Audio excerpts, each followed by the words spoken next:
Hello বন্ধুরা, আজকে দেখেন আমি একটা তাবিজ হিসাব দেখাবো। সিমেন্ট বালি পাথরের একটা তাবিজ হিসাব।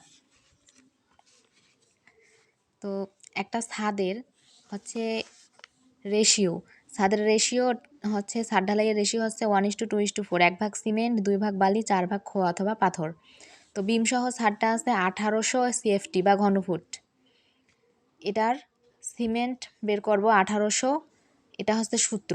তো 1:2:4 এটা হচ্ছে ছাদ ঢালাইয়ের রেশিওটা ছাদ ঢালাইয়ে ব্যবহৃত হবে। আপনারা যদি ভাবেন এটা কলাম ঢালাইয়ে অথবা অন্য কিছু ঢালাইয়ে ব্যবহার করব তাহলে হবে না।